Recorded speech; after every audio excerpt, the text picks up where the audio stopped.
Good morning and welcome to Rose Red Homestead. We had the most glorious rain in the night. It was just super fantastic. And this is a super fantastic day because I'm excited, so excited to share this recipe with you. As you know, our channel focuses on three different areas: emergency preparedness, food security, and self-reliance. And this video goes very much toward, well, it could be emergency preparedness as well, but particularly to food security.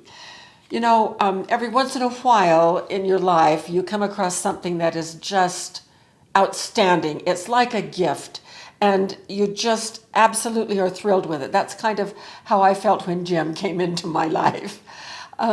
But this bread recipe that I'm going to share with you is exactly that.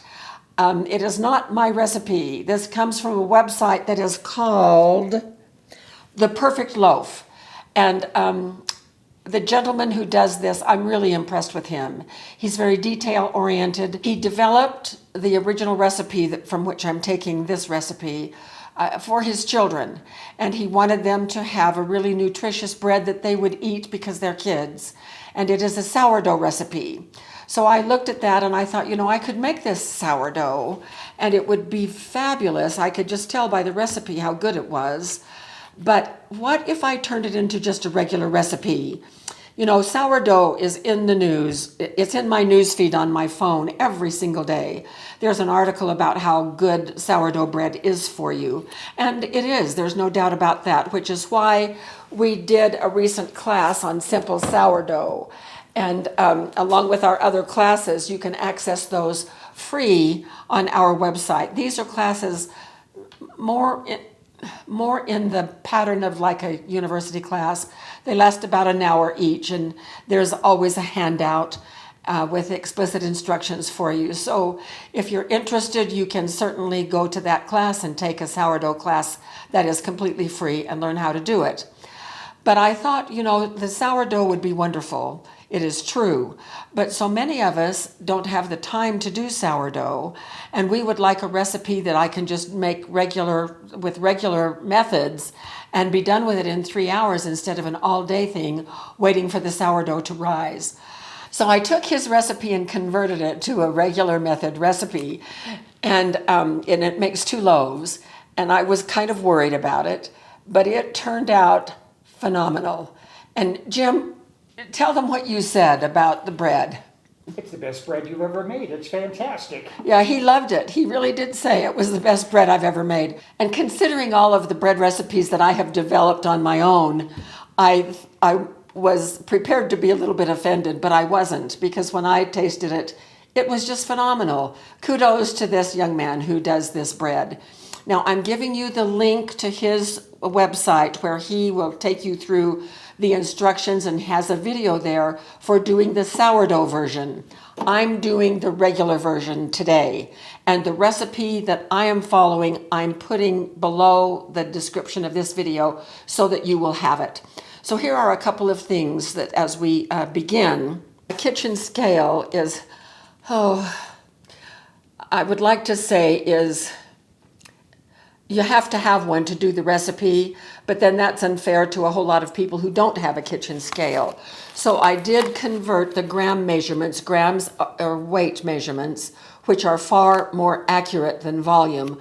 Volume is teaspoons, tablespoons, cups, that sort of thing. I did convert the recipe as well to those volume measurements. I give both the gram measurements from his recipe, and then I added the volume amounts, but know that those are just approximate. And so if you can get a kitchen scale, you're far better off and will be more accurate.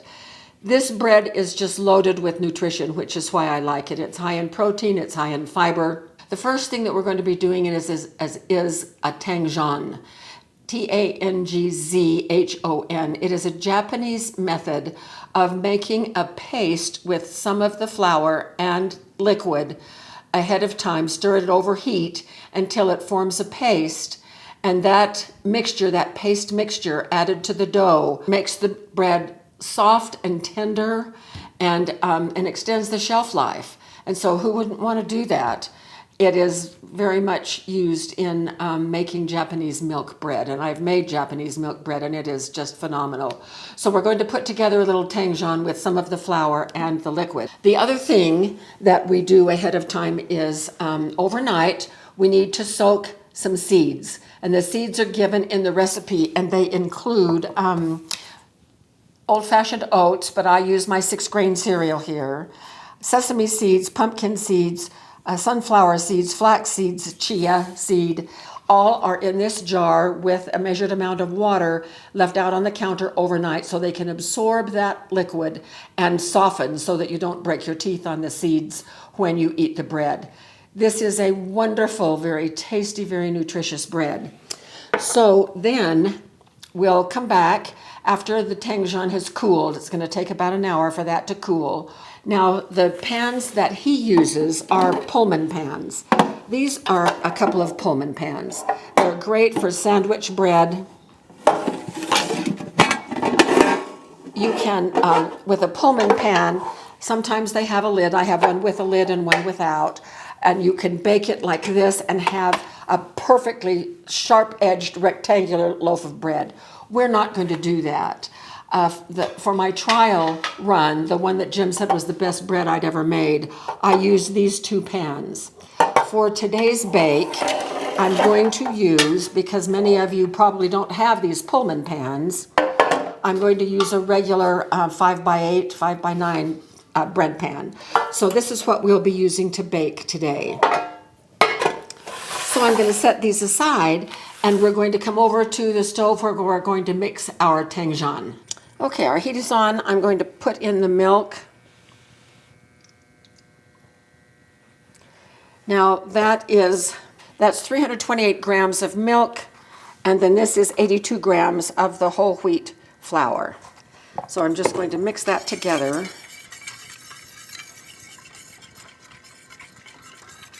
The volume measurements for this are in the recipe below the description of the video. So we want to completely cook this and it will turn into a paste.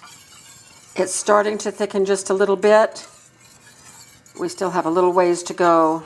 Yeah, it's thick. It's going to be thicker than pancake batter when we're done.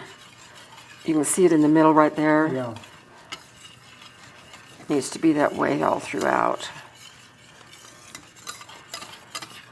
And you don't want it to burn. To say the least. Okay, so it's boiling right there.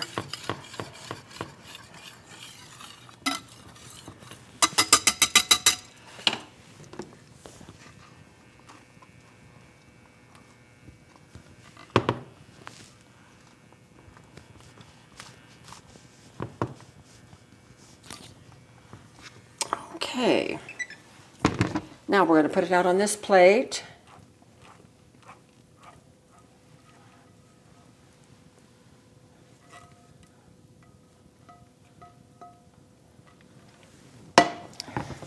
And I'm just going to spread it.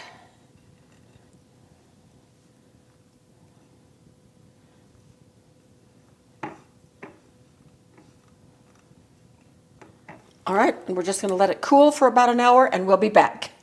Well, let's put everything together. I'm putting the bowl on top of the scale, zeroing it out, and we are going to need 492 grams of whole wheat bread. This is the wheat that I'm using. It is white winter wheat, and I love it for making bread. It's very close to white flour, not as heavy as the red, although I use the red winter wheat as well.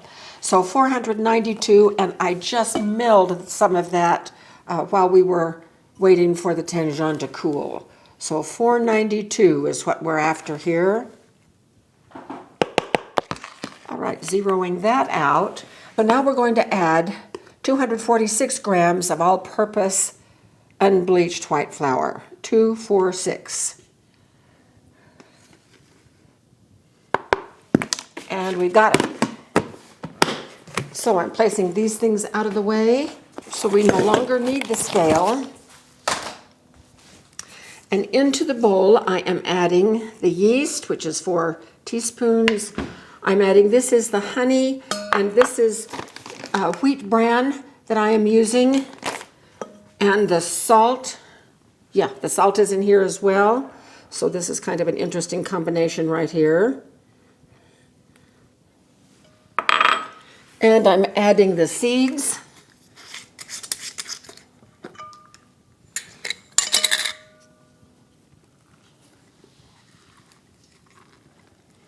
And they are wet.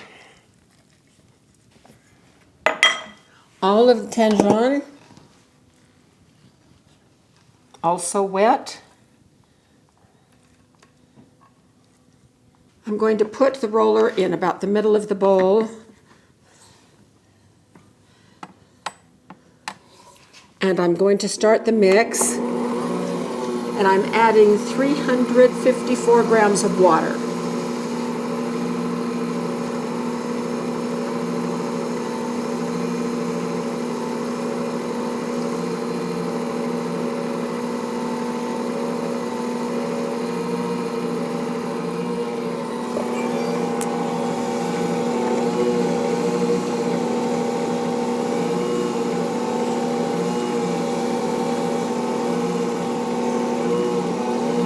Pretty well mixed, so I'm going to now move the roller off to the side of the bowl, turn the speed up, and this is our kneading segment, and we're going to do this for about 8 minutes, kneading this bread until it is soft and elastic. So we'll be back when it's done. All right, this is just about to go off. I love how this mixer kneads dough. It just tosses it and turns it. This is a very sticky dough, but notice that it's picked up all of the flour, and now we are ready to go with this. So it was kneading for a full 8 minutes. And let's bring it over to the counter. Now I'm just going to put it right here in this container. This is a 6-quart Cambro container. This is what we will do our bulk fermentation in. And that's just a fancy term that means we're going to let it rise. So knocking it down to where it is pretty even across so we can be sure it gets up to about double. And I have a little rubber band set around the outside that indicates about where it was, and that rubber band just broke. So putting on another rubber band and taking it down to the top of the dough. Now these Cambros have a metric on the side so that we can kind of watch. So it should be up to about right here when we're done. So we're going to put a lid on it now. Not everyone has one of these. You can just put it in a bowl, cover it with a plastic. Plastic is better than a tea towel. So cover it with a plastic bag or plastic film, and just let it sit out on your counter until it is double in size. Last time we did this, it took just a little over an hour, so it's a cooler day outside today. We'll see how long. So we will be back when we are ready to shape this into our 2 loaves. So see you then. Look how much this has risen. Wow, barely an hour. And so it is very, very active. Let's get this opened up.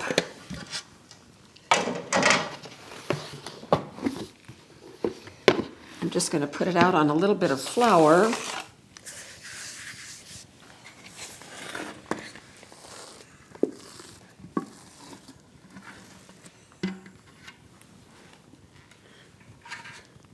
And I do want to weigh this because I'm going to divide it into 2, and I want it to be fairly even.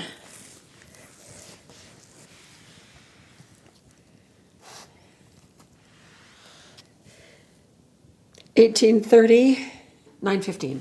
Okay, so we're going to want about 915 grams per loaf. So let's see how close we can get.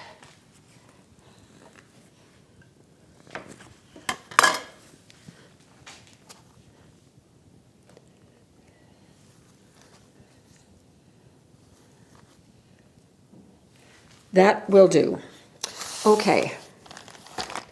So we're now just going to shape this. And I'm not going to beat it to death. I'd like a little bit of the height still left in it. But we are going to gently pat it out like this into a rectangle. And I will do the same for both loaves.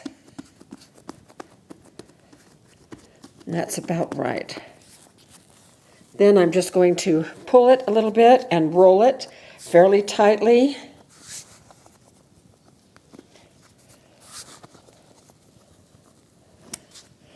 Lots of seeds showing.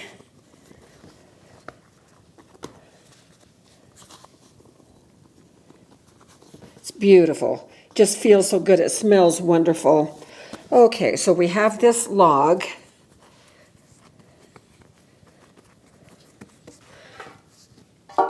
And I'm going to put the seam down here.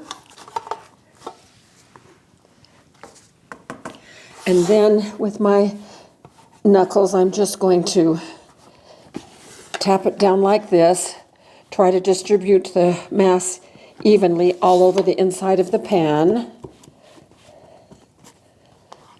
Knowing that this is going to rise again fairly quickly. And I'm just going to cover it with one of these little food covers that looks like a shower cap. Pull it up so it won't stick, and that one is done. Okay, now for this one.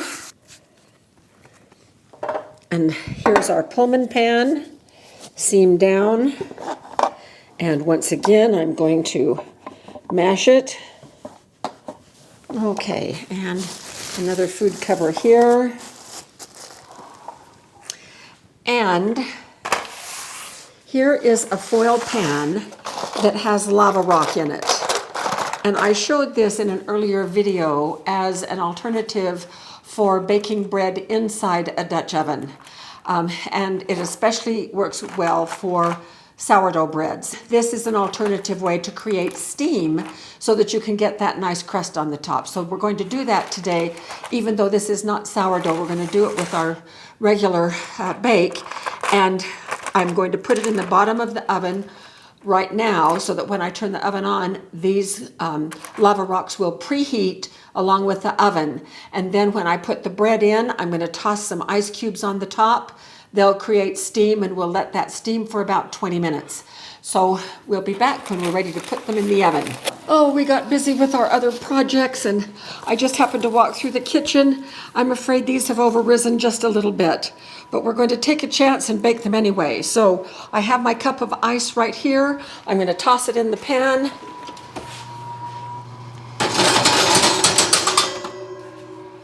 And get these in.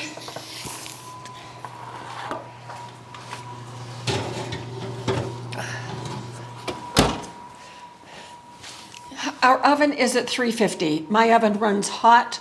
You can bake them at 375 if your oven is pretty normal.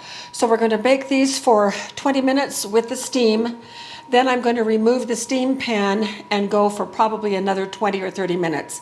I'm going to be checking it with my instant read thermometer. It needs to be up to, between 204 and 205 degrees Fahrenheit. So we will come back when we have taken them out of the oven so you can see what they look like. Well, the bread is just about ready to come out, but I had to be sure that I feature these beautiful roses. Jim went out to do some errands while the bread was rising and brought me back these roses. I had a dental procedure earlier in the week that has been giving me quite a bit of pain, and his thoughtfulness just makes everything feel better. Okay, let's get our bread out.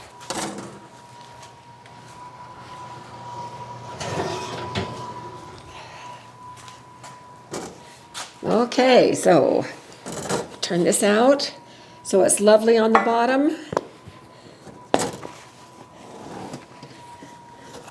This one is taller, but it's narrower.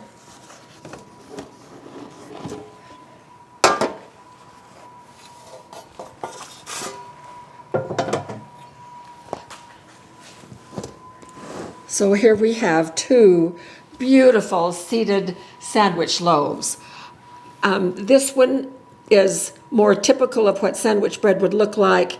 This one didn't rise as much as the breads that I bake in that pan usually do. Since I have two Pullman loaf pans, I'll be baking it in this every time I do it. But it's not too bad with this one, and I wanted everyone to see what happens if you just put it in a regular pan.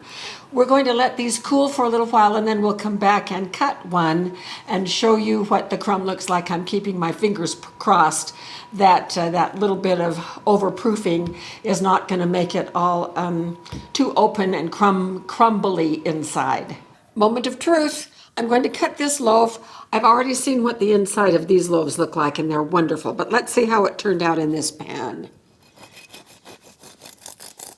Nice crispy crust. You can probably hear that. Oh, good. It turned out just fine. Looks very good. Yes, it does. And I'm just going to have, you can see the seeds are just embedded everywhere. Here's a pumpkin seed right here, flax seeds. I'm going to take just a little taste and see if the taste is consistent with what we had before. And this is no butter.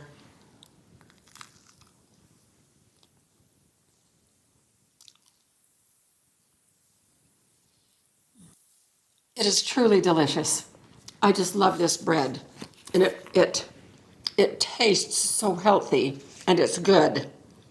A lot of times, real healthy stuff doesn't always have a great taste to it in terms of breads and other things, but this one really, really does. It will hold up well with sandwiches or whatever you might want it for. So we're going to put this one in our bread keeper, and I'm going to wrap this one as soon as it's completely cold and put it in the freezer, and we'll freeze it until next week and use this one this week. I hope you might try this recipe, and if you do, please put a note in the comment to let us know how it turned out for you. And this is a great healthy bread to have for our families. So thank you so much for being with us, and we will see you very soon for more videos.